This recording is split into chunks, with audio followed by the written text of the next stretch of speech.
Good evening, everyone. Welcome to the regular Village Board meeting for Monday, October 16th, 2017. Please stand for the pledge. I pledge allegiance to the flag of the United States of America and to the republic for which it stands, one nation, under God, indivisible, with liberty and justice for all.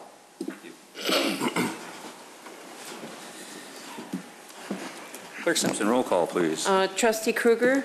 Present. Trustee Vito. Here. Trustee Lang. Here. Trustee Brady. Here. Trustee Vogel. Here.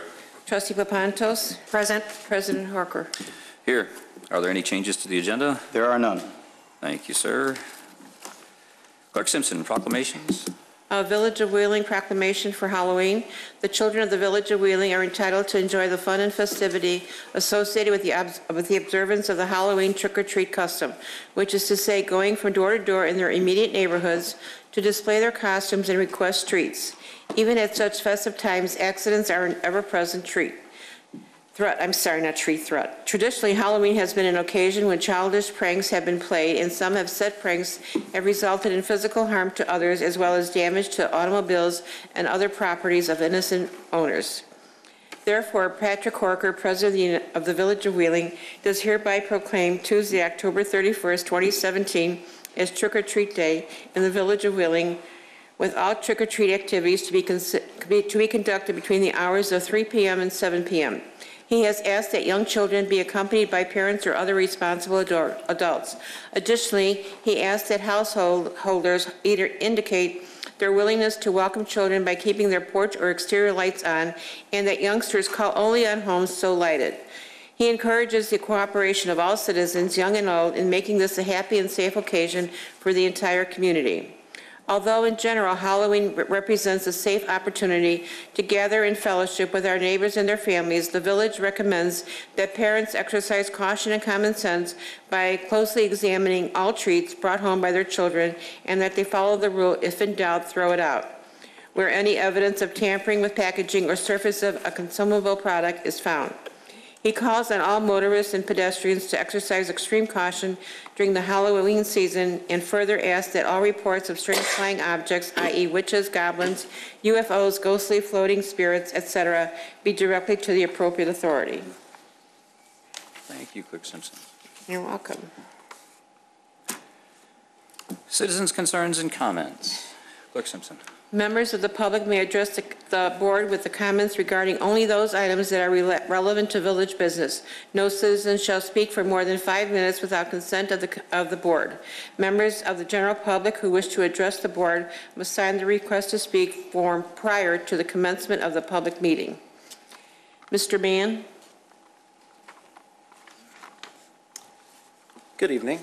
President Horcher, my favorite actress of all time was Joan Crawford, and she wrote a wonderful book about manners. And she says whenever you go somewhere, you should always bring a gift. Last time I gifted the village a copy of my book. Today I'm going to give you this. You shouldn't have. Thank you. And the reason I've gifted you that crown is because some of you on this board seem to believe that you're royalty. And you seem to believe that this is not the United States of America, even though we just did the Pledge of Allegiance to the flag. You seem to think that you're monarchs and aristocrats, and you've been listening to this fool. So, James Ferrolo, welcome to your public shaming. Look at all the people who have come to see how stupid you are, and how foolish you behave, and how terrible of an attorney that you are. The Attorney General's office has opened an inquiry into the actions of this board. And Trustee Vito, I really want you to pay attention to some things that I'm saying, because I know that you are an attorney. You have an ethical duty to stop the behavior of an attorney who is giving the village bad advice. The Attorney General's office is investigating you for violations of the Open Meetings Act. A violation of the Open Meetings Act is a Class C misdemeanor. I don't believe attorneys can continue practicing if they are convicted of Class C misdemeanors. The Attorney General's office is going to rule against this board because what you do every meeting is a violation of not only the Open Meetings Act, but of the United States Constitution as well. And you cannot just bring this man in here because he can tell you you can do whatever you want, you don't have to pay attention to the rules, the law doesn't matter. It's so easy to see that you are wrong and that this man gives you deliberately wrong advice because he wants you to break the law because then it's more billable hours for the Kleinthorpe Jenkins law firm. I'm going to tell you how easy it is to see how what you are doing is wrong, how your public comment policy is illegal. It took one phone call to the Attorney General's office where I spoke with the person in charge of FOIA requests there for the PAC. I asked her for just the 10 most recent examples of boards who were given letters of termination saying they violated the Open Meetings Act by doing the following 3 things, all of which you do every single time that you have a meeting. The first thing is restricting people's comments, telling them what they can or cannot talk about. That is blatantly illegal, and you should know that. You are a licensed attorney. You have an ethical duty as an officer of the court to stop this. But every single meeting, you listen to this clown. Everyone look at the clown. I'm pointing at the clown. Every meeting, he gives you advice that is contrary to the law because you are not allowed to restrict the topic of comment. This thing you had up here, the slide, is cockamamie and crazy. You cannot say what is relevant. You have no power, President Horscher, to determine what is relevant. You do not wear a crown, not even a cardboard crown. You cannot tell people what is irrelevant or irrelevant. You cannot say that people can't speak about anything that they wish to because it is part of the First Amendment. Did you take that class in law school, constitutional law? Because they should have told you that. And when you see them breaking the law, you can't sit there and be quiet. You have a duty. You have a duty to tell them they are breaking the law. And when that Attorney General's determination comes down against this board in saying that you have violated the law, the second I get that in my hand, I'm going to the Attorney Registration and Disciplinary Commission and talking to them about you as well as him, because you have a duty to stop this. When someone comes to speak, you are to listen. You are not to berate them. You are not to interrupt them. You are not to belittle them. What you have done to Deborah Wilson in all the videos I have seen is absolutely criminal. The cruelty that you show this woman who comes here to voice her concerns is abhorrent, and it is not part of the American tradition. It is not what our Constitution demands. A public body listen to the grievances that the public comes forward to speak about. Now, it took me mere moments to get other examples of villages who were busted by the Attorney General's office for what you are doing. Adams County was busted for this. Waukegan was busted for this. Moniz School District was busted for this. You'll be getting all of these cases from the Attorney General's office when they tell you you've been breaking the law. But just a rundown of it, the other day when you had this woman escorted out by the police because you didn't like what she was saying, Waukegan did the exact same thing. You are going to land this village in federal court. You are going to cost the people of Wheeling hundreds of thousands of dollars in settlement and in attorney's fees because you are violating people's constitutional rights. I strongly urge Deborah Wilson to find a civil rights attorney and haul you into court because you will lose. And all of you on this board that sit there and allow this to happen, you are all equally guilty of this. And President Horscher, I really thank you for my time. I want you just to consider your fiduciary duty to look at the advice that this fool gives you because he is deliberately running up the bill because then his firm makes money. Thank you, sir. Thank you, sir. Ms. Wilson?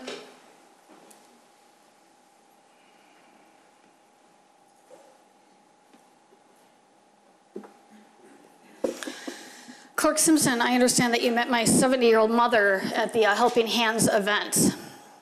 On March 15th, 2014, 6'3" tall Alexander Kozlov confronted me and my 70-year-old mother in the isolated garage hallway of our coach home and told us we could not live there anymore, and that if he ever caught me or my mother in the hallway again, that we would find out what a real threat he was. Officer Zapla was called to the scene. It was March 15th. The previous week, the newspaper reported on March 8th, his domestic partner, Alexandra Smalina, entered my home and beat me. Commander Benbow signed off on that police report, saying it was a cleared adult arrest. We told Officer Zapla what happened, and he said no crime occurred because he didn't say he was going to kill you. He told me and my mother we had no right to live in our home anymore, and I want you to think about the privilege that you enjoy as a member of the board. If a man told you you could not live in your home, if a man, a 6'3" tall man pointed his finger at you and your vulnerability and your age and told you, you're gonna find out what a real threat I am if I ever find you in this hallway again.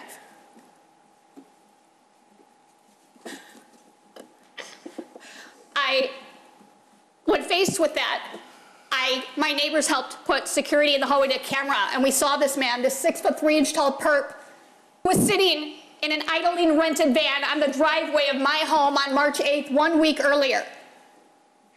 He was just called a witness.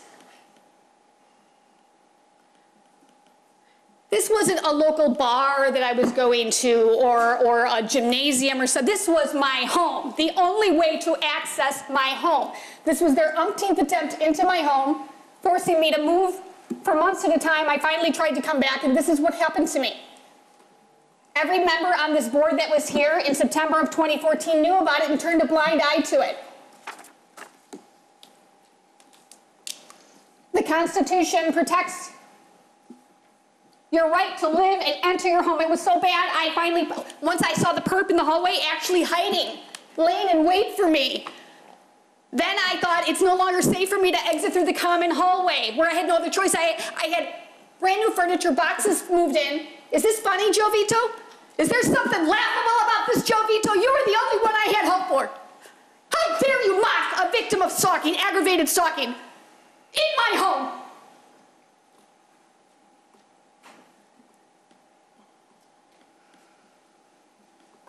You were the last one I expected that from.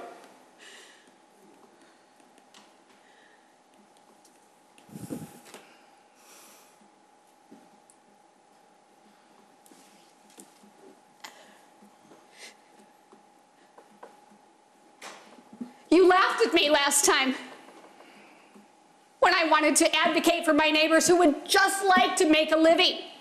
And I said to you, what would happen if I filled up Village Hall with all their wives and their children of the people employed on Jackson Drive and Schoenbeck, the involuntarily annexed businesses almost 30 years ago that did not get a land use survey until Kruger got into office. They're all going to lose their breadwinners. You get no additional tax benefit.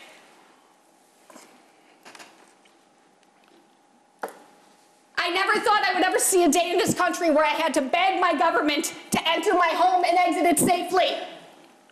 The perpetrator, I believe, was subject to deportation. His Facebook page said he went to high school in Russia. Zapla spoke fluent Russian with him right in front of me. Then we got Commander Brad Panagakis coming up here. Oh, right before he leaves, he gives you the gift to control how crime is going to be handled in Wheeling by having it happen here in Village Hall where it's off the state criminal record. I scratched my head, how could this happen?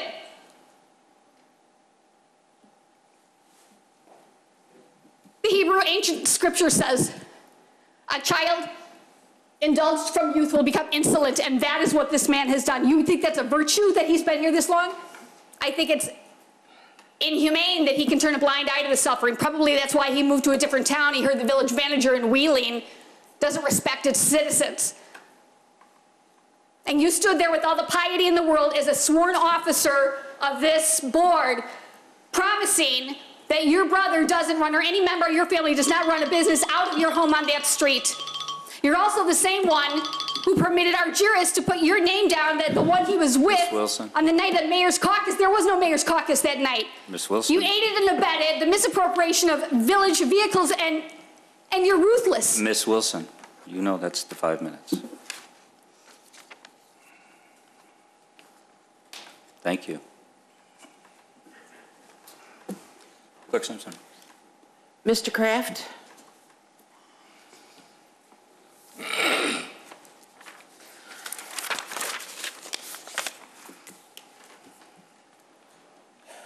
You know, Mr. Horcher, I really wish you'd get a gavel.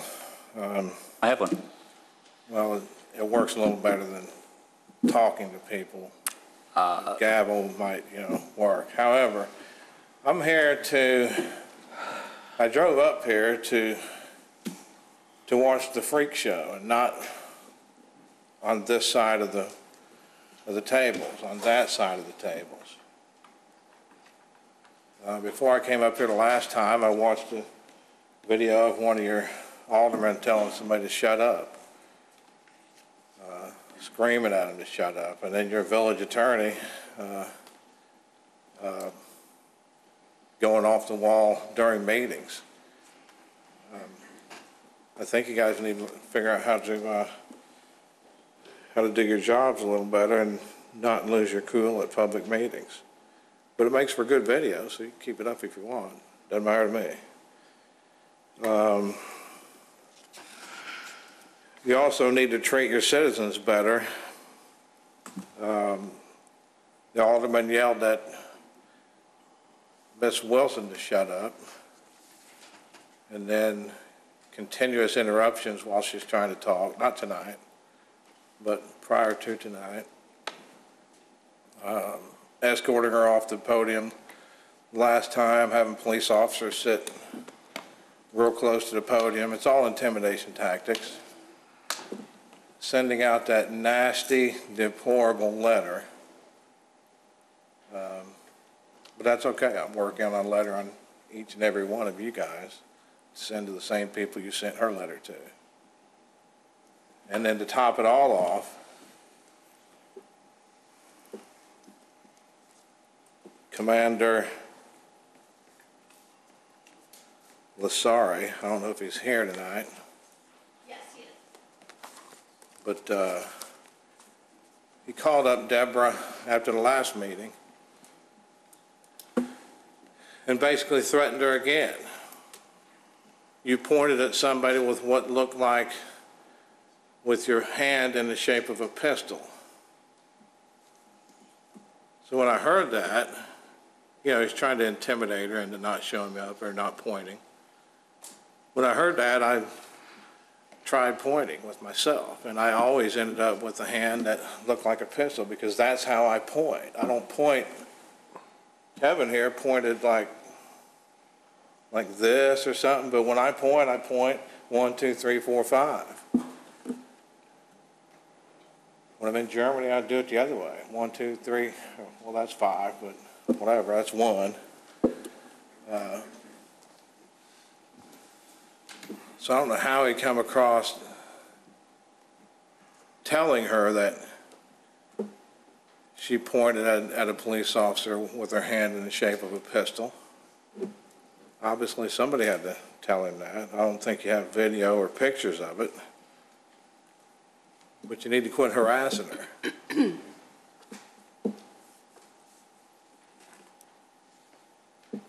You think you can just do what you want, try to keep her from showing up. But all that's going to do is get more people to show up. The more you harass, the more people are going to show up. This is my second time. I can keep coming. Doesn't matter to me.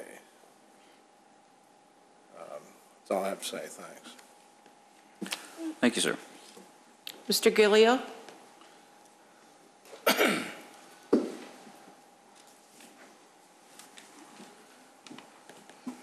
Good evening. I'm not here to talk specifically about my case. I'm here as a taxpayer of Wheeling. My concern is the cost of all this litigation and the benefit financially to our village. Presently, all properties in question, Schoenbeck and Jackson, are paying property taxes as residential property. Should the village win and remove all the businesses that are on these two streets, they'll be removing the businesses along with their families, the families that rely on these businesses for their livelihood, and all the ancillary income generated by these businesses. The village gains nothing financially in return. Yet the legal costs continue to grow. The meter keeps running. My lawyer mentioned that the village attorney likes to talk and make motions. Well, so does my lawyer. At their hourly rates, why would either of them want to stop? Back in 2003, we were told that the village intent, which was in an article in 2003, confirms that I believe the village and this board should honor their word as equally important as save taxpayers unneeded costs. Attrition will give the village what it wants at no cost to the village or its taxpayers. Thank you. Thank you, sir. That is all. Thank you. Thank you, everyone, for being here. It's Staff reports. It got so bad I had to have a camera facing my sliding glass doors because that was the only place I could safely enter or exit anymore. It was too dangerous for me to go through the hallway when I saw the perp lingering there for me. Trustee Joe Vito thought that was funny, and I got thrown off, and I didn't get to get that in, and I want to get it in now.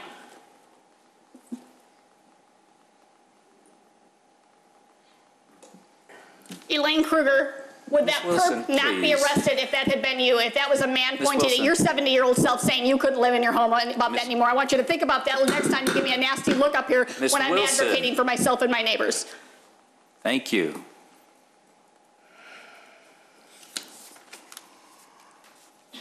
Staff reports. Human Services, Director Sherry Weezer. Good evening. As many of you may know, the Village and the Park District have been working together to integrate senior pavilion programming into the Community Recreation Center.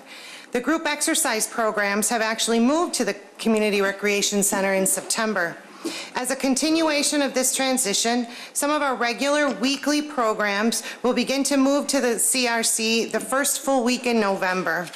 A full list of the programs that will be moving to the CRC can be found in the November issue of the Wheeling Forward, the senior newsletter, on the Village website, or by calling the Wheeling Pavilion Senior Center at 847-459-2670. Thanks. Thank you, Ms. Weezer. There is no consent agenda. There is no old business. New business.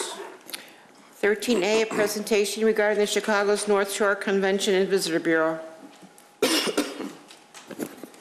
Thank you, Clerk Simpson. I invited Gina Speckman, the Executive Director of the Chicago North Shore Convention and Visitors Bureau, to provide an update to the Village Board on the activities of the Bureau and the positive impact their marketing and promotional efforts have had on the Village of Wheeling. As you may recall, in 2015, the Westin Hotel approached the Village regarding funding membership in the Bureau, and the Westin suggested that the membership would enhance their ability to draw conventions and trade shows to Wheeling. The Village Board approved a 3-year membership agreement in 2015, and since that time, the Bureau has promoted Wheeling's hospitality offerings, restaurant businesses, along with other hotel, restaurant, and hospitality-related offerings on the North Shore. As Gina Speckman will point out, the mission of the Bureau is to promote awareness, encourage patronization of Wheeling hotels, restaurants, nearby businesses, and visitor attractions by conducting strategic outreach activities to tour groups, convention and event planners, and individuals planning to visit and explore the area with their ultimate gain or aim of increasing tax revenues and stimulating economic development and growth. The Village Board's objectives in 2015 were to promote Wheeling's hospitality and restaurant sector, and in my opinion, the Bureau staff and the Bureau Board have met that objective, and I am currently a Convention Bureau Board member, and I'm fully aware of all their efforts and all the limitations that have been placed upon them by the state funding gaps. But the North Shore Convention Visitors Bureau is one of the best convention bureaus in the state of Illinois under the leadership of Gina Speckman. And I'd like Gina to come up to the podium and provide an update to the board on their activities. Thank you.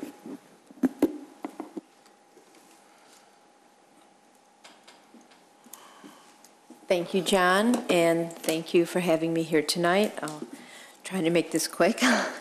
Let me see, oh, sorry, I gotta. Okay. As John stated, the mission of our Bureau is to promote a positive awareness of Wheeling and Chicago North Shore as a meeting, event, and visitor destination. We have aggressive sales and marketing programs that promote Wheeling, and we want it to be an outstanding destination and be part of the Village's plan to increase tax revenues and stimulate economic development and growth in the Village. We are a public-private partnership. We have a $1.6 million budget, and half of that comes from the State of Illinois Bureau of Tourism, and the other half is derived by our community members, Wheeling, Glenview, Winnetka, Northbrook, Prospect Heights, Skokie, Evanston, and Glencoe, as well as member businesses, hotels, restaurants, stores, attractions. The dollars that come from the Illinois Office of Tourism come from the 6% state hotel tax that is granted back to us to promote the area. And the local municipalities pay us, and that has to match the state money. And that's how we derive our $1.6 million budget. This next page shows the area of Chicagoland within an hour's drive of downtown Chicago. There are 15 convention and visitors bureaus, and there is not a hotel property that is within that area that is not represented by one of the convention and visitors bureaus. We're a staff of 6. We've all been in the industry and are destination marketing professionals. We do have metrics that we review at the board meetings that John is at. We look at occupancy of our hotels, average daily rate, revenue per available room. So we do have metrics that we measure our performance by. And for the hotels, we give them direct sales leads, and we have metrics as how many we send them, how many people that represents, and the economic development, the economic impact of those leads. And then we just, in the last fiscal year, our fiscal year ended June 30th, we just quantified that we went to 38 trade shows, we went on sales missions, fam trips. I'll explain what those are really quickly in the next slide. Trade shows are trade shows in Illinois or in the United States that have the exact kind of client we're looking to bring here. We have direct sales calls that my staff go on. We have sales missions where we go with other people in the Chicagoland area to try to lure business to the area. And most importantly to Wheeling, we've brought a number of fam trips here. That means we bring meeting planners on we pay them to come here, and they've never been to the area, they don't know it, they want to come to Chicago, but they want to be outside of the city, and we try to bring them here and showcase our area so that they will book meetings here. This is just a quick list of some of the trade shows we go to. They represent social, military, educational, fraternal, corporate, association business. And my staff is divided on different markets that they represent, but this is just a quick overview. We publish the Chicago Official Visitors Guide, which Wheeling is a part of, and then also a map, an event, an attraction map, which tells people where all the attractions are in relation to Wheeling and the hotels, and also the public transportation, proximity to O'Hare, et cetera. In our visitors guide, we list a lot, most of these restaurants are members of our bureau and have their own dedicated listings, and most of them also advertise, but we do want to show Restaurant Row as a whole because that's one of the major attractions of the Village of Wheeling, so we dedicate a page of that to Wheeling's Restaurant Row. A couple years ago, I think it's like 2 years ago, there was a consortium that went to Korea to represent Wheeling and showcase the assets, and we worked with John in creating a brochure that was in Korean that highlighted Wheeling and its proximity to the city of Chicago. We do advertising for different markets, meetings, international.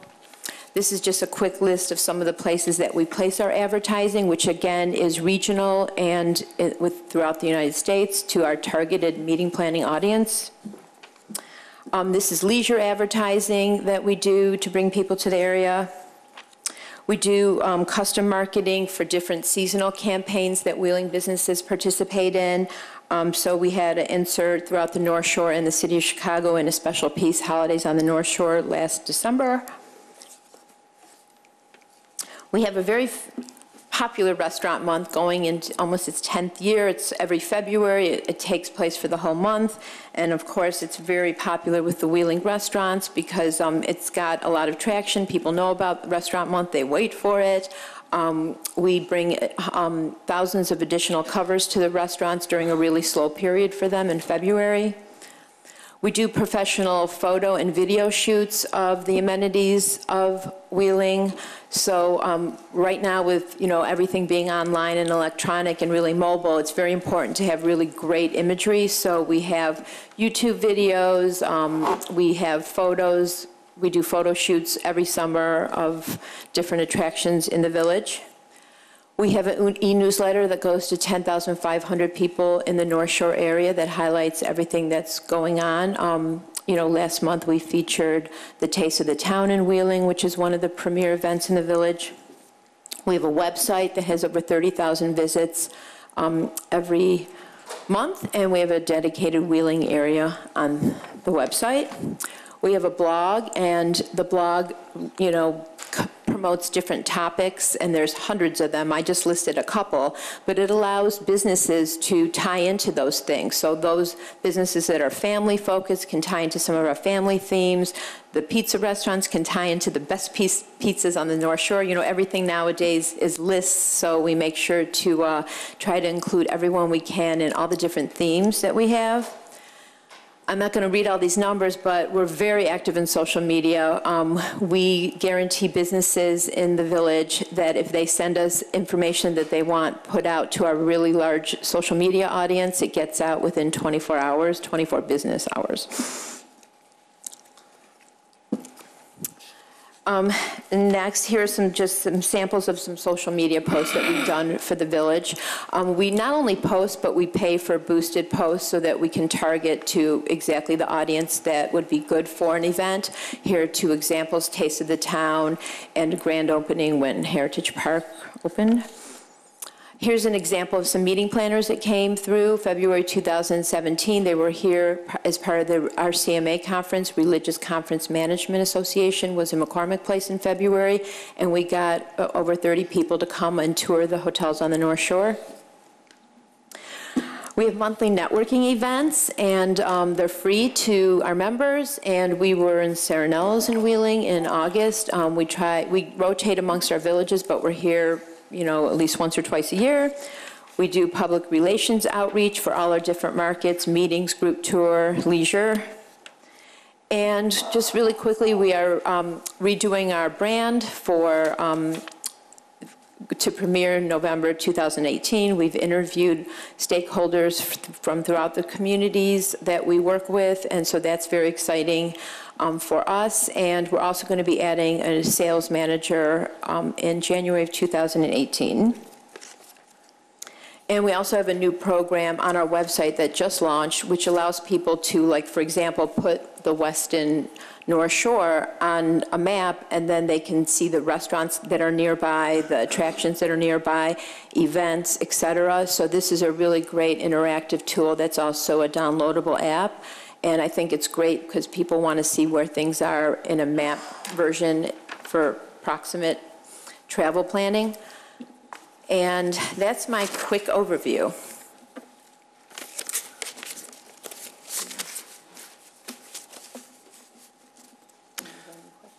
Thank you. Questions from the board? Mr. Lang, Trustee Lang. Hi. Hi. Since we've been members of this organization, have there been a sizable uptick in the number of meetings and conventions that have been at our Westin? That's just one of the markets we do. I mean, we have given our purpose is to give them leads on business that they cannot get on their own. We don't duplicate the sales efforts of our hotels. We don't really, they do count that and they do tag that business, so they have gotten it, but in the aggregate, I'm sure that they have gotten leads and booked business and repeat business I know that they've gotten from us, yes. John, would you have any specifics on that?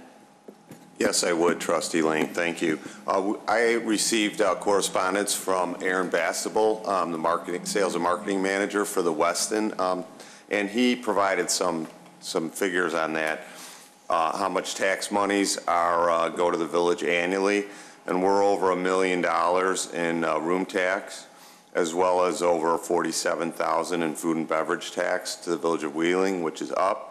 Only a fraction of the business opportunities are sourced directly from the Convention Bureau, but the hotel itself could never afford the marketing and trade show travel exposure that the Convention Bureau provides each year.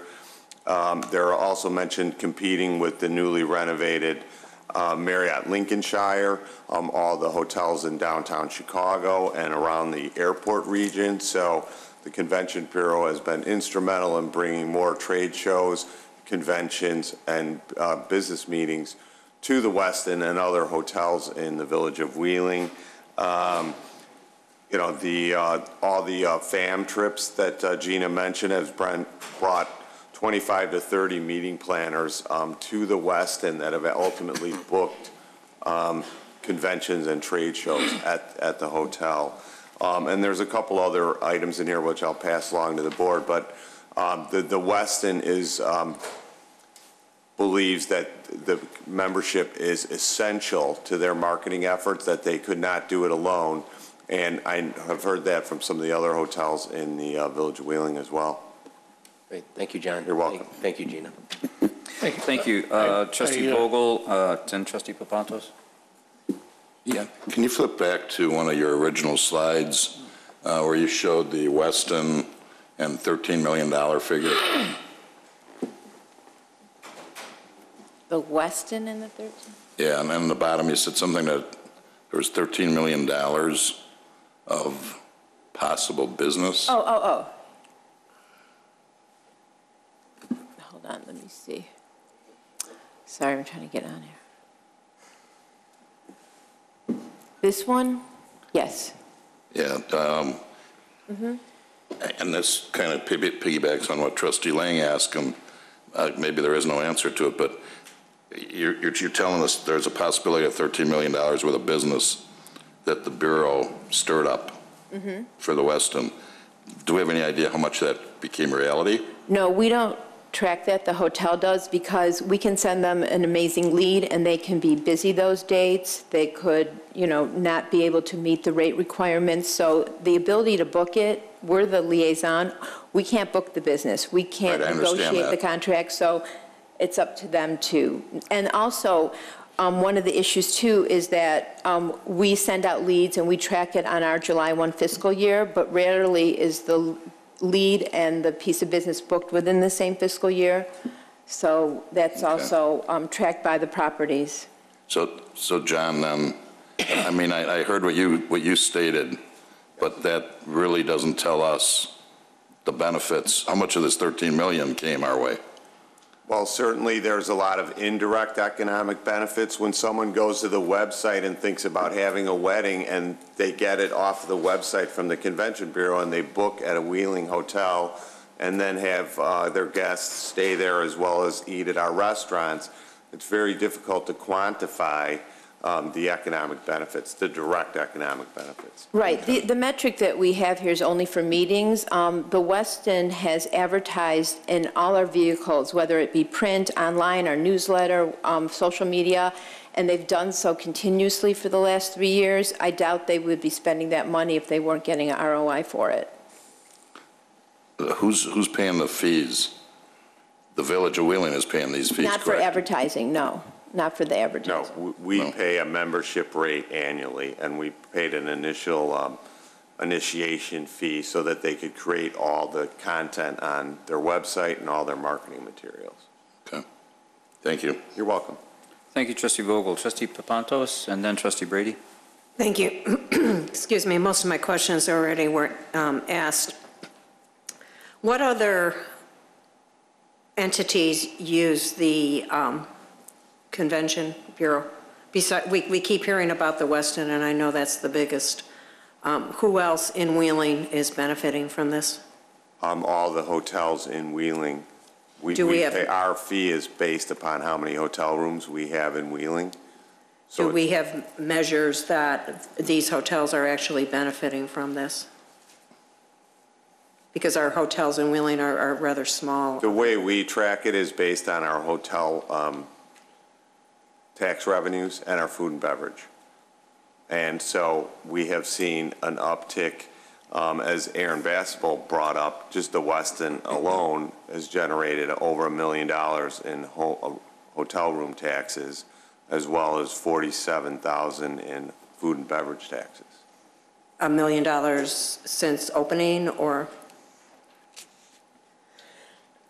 Annually, those are the annual numbers? Sorry. What were the annual numbers before we joined? I don't have that in front of me. I'd be happy to bring that. I just received this today from them. So we could look at a history, but I think it's definitely, they've reached the highest occupancy they've ever had at the Westin in recent years. And I know that these numbers have gone up since we became members. Thank you. You're welcome. Thank you, Trustee Papantos. Trustee Brady? Thank you. You know, we talk about the Westin, and how this benefits the Westin, but we have a lot of restaurants. And Yeah. how do we tell if they're benefiting from what we're doing? Well, You know, has the chamber shown any large increase since we've joined you, or? you mean the restaurants Yes. specifically? Well, most of the restaurants on Restaurant Row, and also some others, are members of our organization, and they participate in all our programs. We do about 12 or 13 different individual promotions every month, and they participate them, they advertise with us, they pay membership on their own, and they have been since the village joined. So again, these people who, have very small margins, they recognize that by participating with us, they're benefiting with the $1.6 million budget we have to do major promotions that are not within their reach. The restaurant has to be Pay a membership, before you'd advertise for them? yes. Are all of our restaurants Most on of the them, Restaurant yes. Row? If you saw that list I showed of the Good. Wheeling Restaurant Row. That's it. Thank you. Trustee Brady, I was just going to mention that on our website, we have all the sales of all the restaurants combined for the whole municipality, and they've reached over 92 million, and they are up significantly. During the recession, the Village of Wheeling's restaurant sales were about 70 million. Good. Thank you. You're welcome. Any other comments from the board? Oh, thank you. Thank you. Otherwise, thank you for the report, ma'am. Clerk Simpson. Item 13B, resolution authorizing change order number 2 to the contract with Trine Construction Corporation for the 2017 water main replacement and roadway improvement program in the amount of $26,007.72. Mr. Janik, you want to explain this to us? Yes, thank you. This is a project in the industrial area of Wheeling. It takes place on Glen, Shepherd, and Carpenter Avenues. It's a very large project. It's approximately 1 mile of water main. It also includes grinding of all the roadways, reconstruction of approximately 1,000 feet of roadways, and then all the associated hydrants and valves, driveways, and that sort of thing. This area is very, very busy. It's almost a dead-end type area. There's not very many ways out. This is the second change order I'm requesting of you. We are at the end of the project. We're going to be putting the final surface coat or the final surface of asphalt on the roadways, hopefully on this Saturday. We also have some driveways to pave. This change order, one reason for this change order is for some monies to provide to the contractor at the request of the village to pave on Saturday instead of a weekday. This is going to be highly beneficial to the businesses, taking their product in and out. There's also a large school bus company there. There's a beverage company. This will allow the paving to cure without a lot of traffic, and it will also be a benefit to businesses who won't have to work around our paving machinery. Like I said, it is a very busy area. This change order constitutes approximately 1.2% of the overall project. Thank you, Mr. Janik. Questions from the board? So moved. Wait a minute, I actually have a question.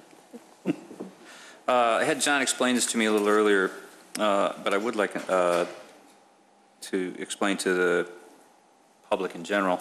Part of the cost change was the replacement of existing failing pozzolanic base. That's correct. Can you explain what that is? Sure. Approximately 1,000 feet of this project. Let's go back a little bit. Back in the 1980s, late 70s, 80s, and actually early 90s, but mostly in the 80s, there was a new product that was put on the market. It was called pozzolanic base.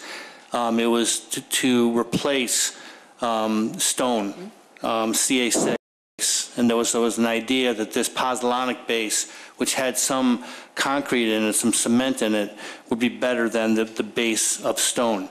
Well, unfortunately, a lot of the pozzolanic base of roadways has not held up over time. In this particular project, there was about 1,000 feet of it. We had to do total reconstruction of the roadway, which means we had to go down 15 to 17 inches to take out all the pozzolanic base, replace everything with stone, and then put in a binder base course before the final surface of asphalt.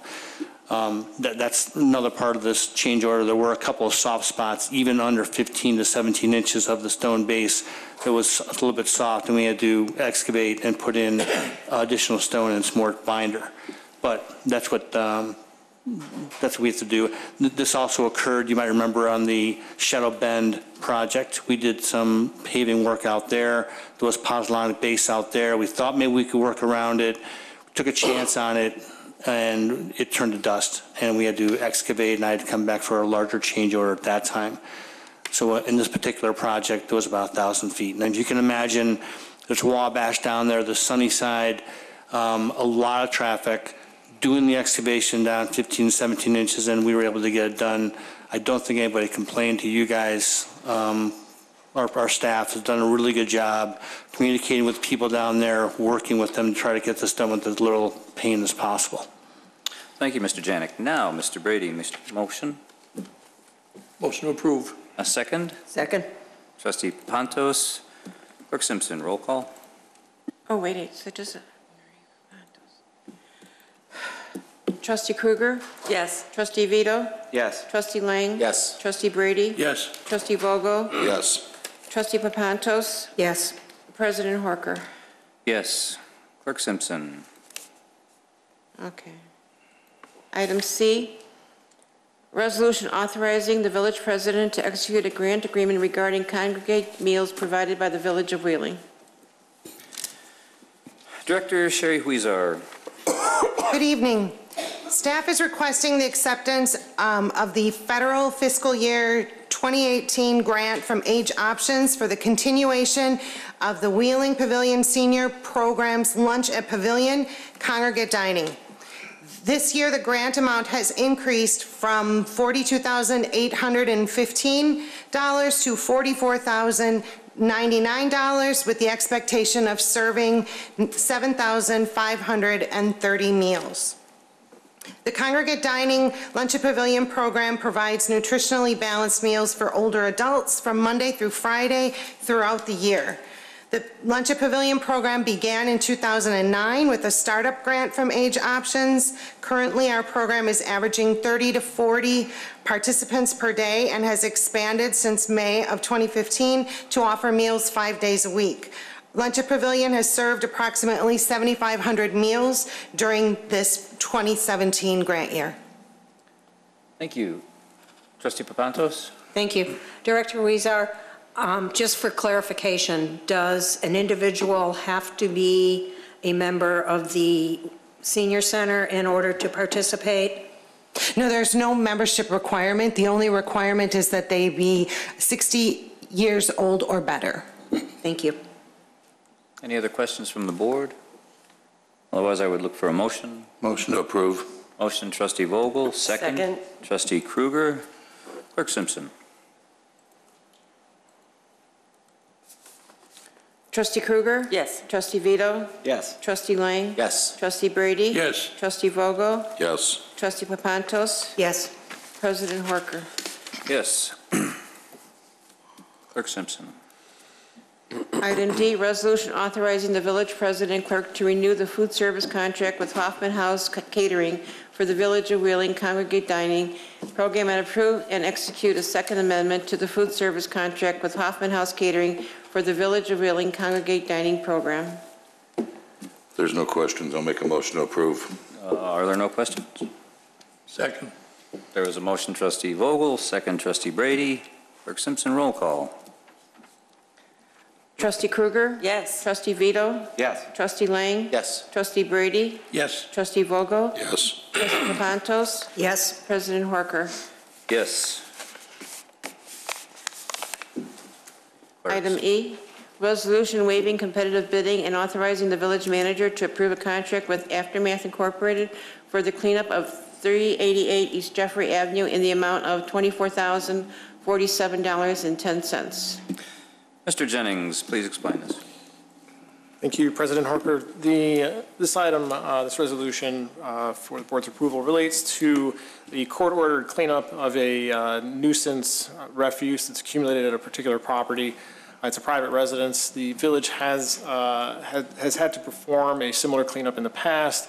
The action that was taken in August and decided on in September does relate to the 2013 court-ordered cleanup of the same property.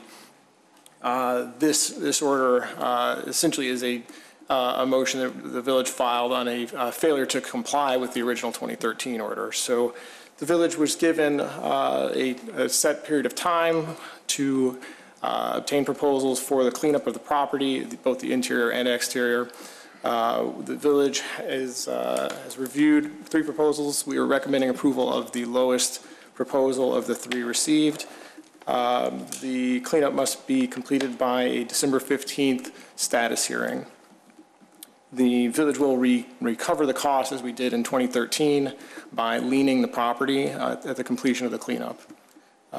We believe, based on the unique nature of this work and the fact that the village can recover the cost in this way, that it would be appropriate to waive competitive bidding, and this resolution also recommends that. If you have any questions, I'd be happy to answer. Thank you, Mr. Jennings. Mr. Brady, you have a question? Thank you. I understand there were 2 other bidders on this job.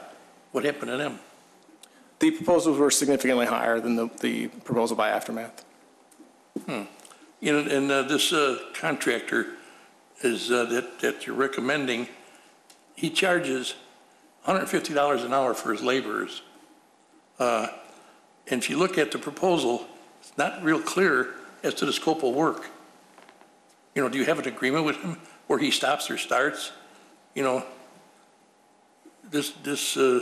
Terms like this may require or may include, that's what his proposal that I've seen says. There's nothing concrete. Does he throw out everything, furniture?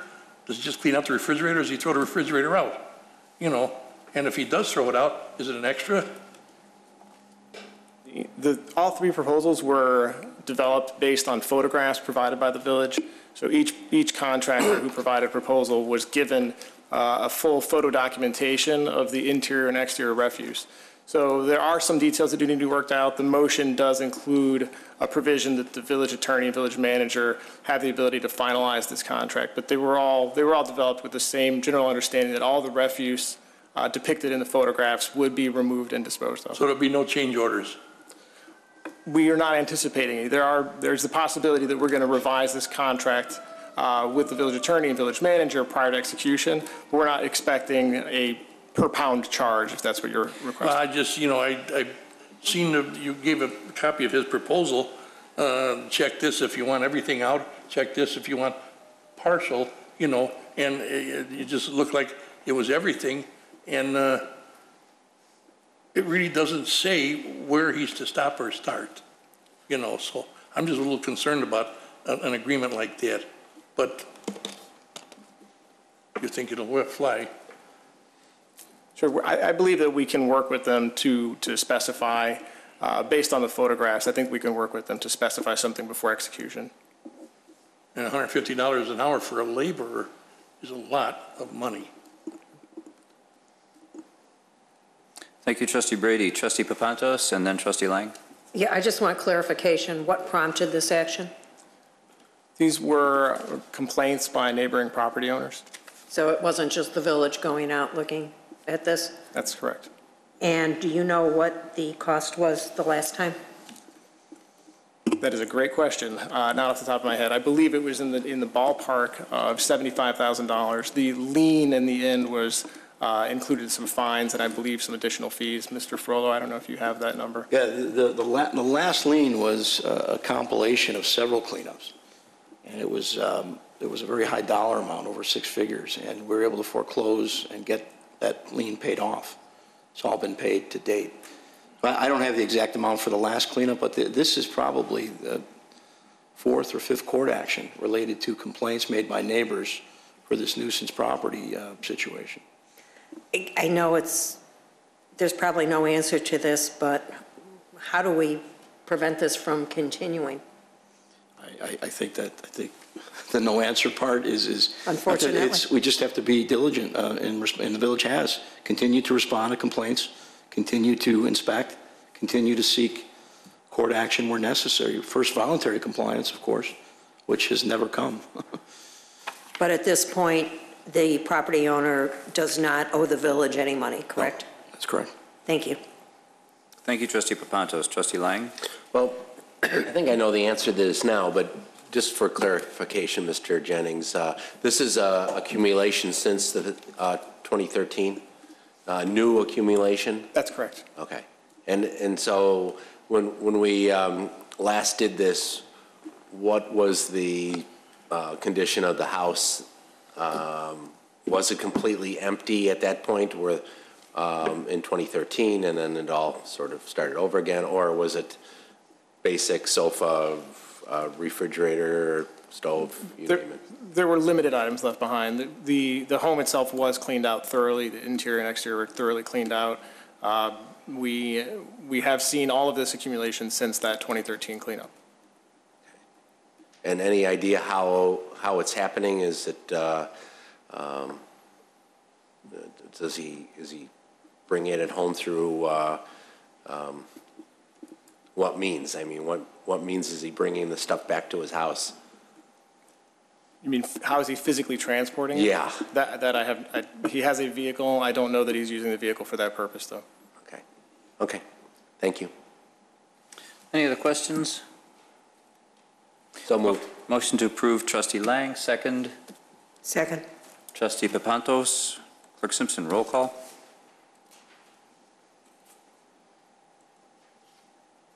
Wait. Trustee Krueger? Yes. Trustee Vito? Yes. Trustee Lang? Yes. Trustee Brady? Yes. Trustee Vogel? Yes. Trustee Papantos? Yes. President Horker? Yes.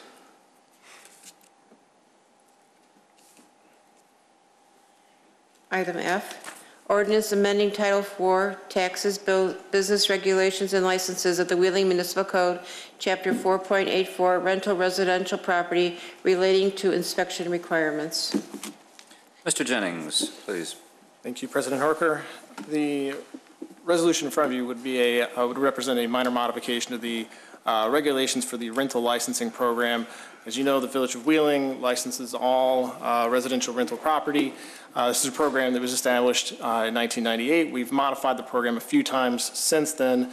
This particular modification would allow the Community Development Department to review the inspection history at the time of relicensing so that we could have an opportunity to reward good property managers for their past performance. So, for example, at the time of relicensing, we would evaluate their inspection history. If they're found to have a record of inspections without any deficiencies, the village would be allowed to waive their reinspection in order to reissue their license.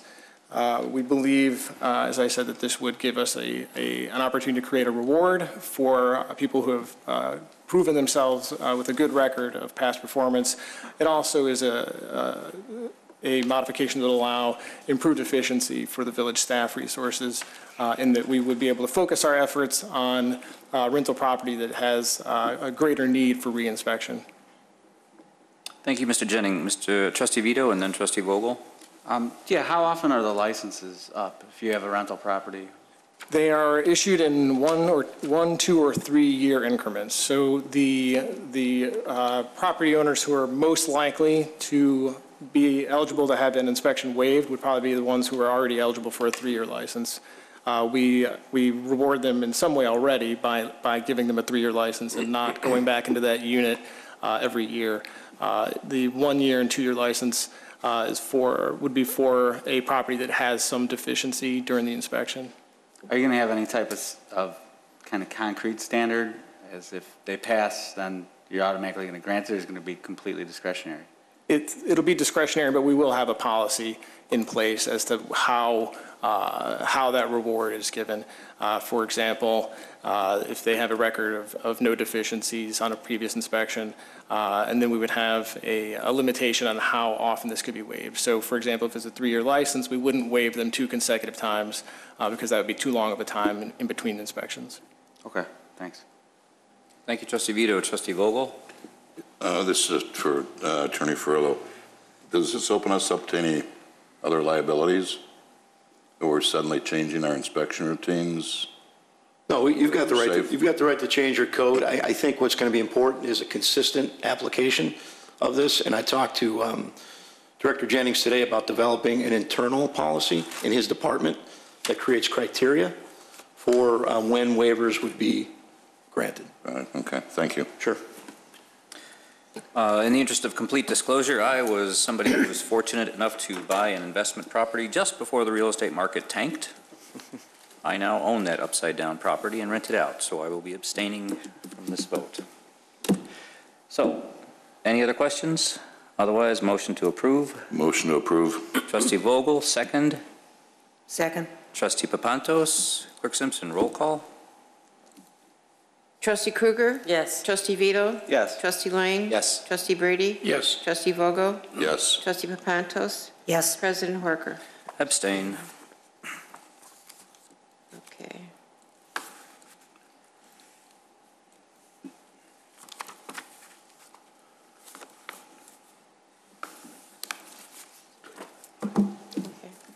Official communications. I have something. Oh, Clerk Simpson, please. And then Trustee Vito. This coming Friday is the Wheeling Citizens Police Academy Alumni Association will be holding a luau at the Social Hall at 181 West Dundee Road. Doors open at 5 o'clock, dinner's at 6:30. The show starts at 8 o'clock. Tickets are $50 a person. Kids ages 6 to 10 are $10. Children under 5 are free, and you can pay at the door. Thank you. Trustee Vito.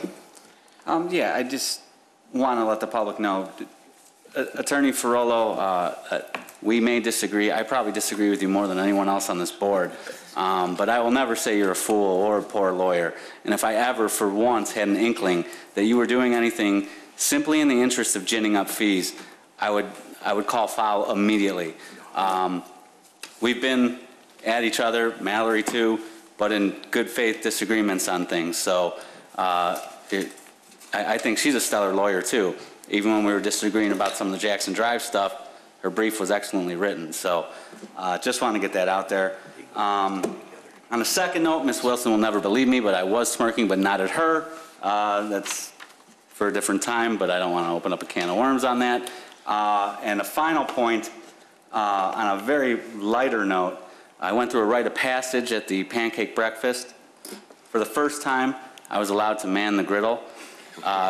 Uncle Ken down there gave me the spatula, but I was quickly removed after his wife complained about the large size of my pancakes, and I will probably never be allowed to use the griddle again. I'll let you. Thank you, Trustee Vito. Trustee Papantos. Thank you.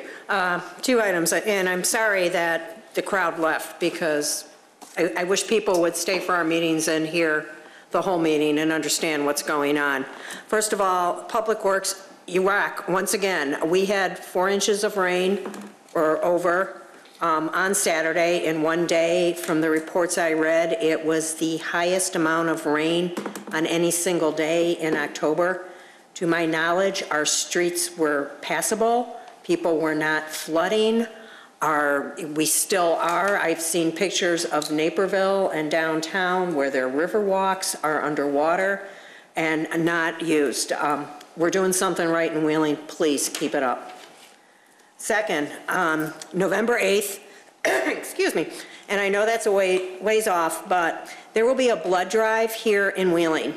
All of you remember what happened just 2 weeks ago in Las Vegas. And after that tragedy, people were lined up in order to give blood. And that's a great thing. I used to work for Life Source. I'm going to tell you right now, when you donate blood, that blood has to be processed It has to be tested, it has to be labeled, and it has to get to the end user. It does not happen in an hour. Blood supply is needed before the tragedy. Please go home, access the LifeSource website, lifesource.org, and make an appointment to donate here at Village Hall on Wednesday, November 8th, 2 to 7 p.m.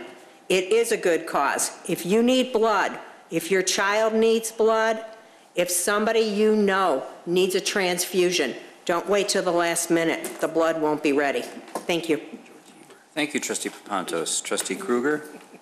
Thank you, President Horker.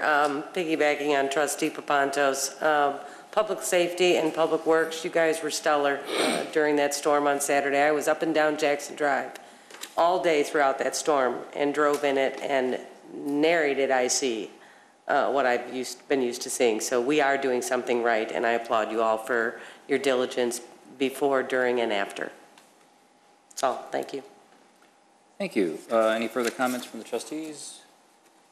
If not, sir, Trustee Brady. I too drove through the water driving home from Tuscany's.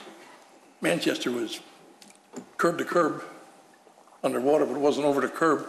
And then when I got closer to home, there were a few low spots that were, but I think it was more attributable to people not keeping the leaves out of the sewer drains in the streets. And the water just won't drain away. Other than that, it was a good job. And Mary Papantos, I think we're going to volunteer you to replace George Heber in the blood drives from now on. Thank you. Thank you, Trustee Brady.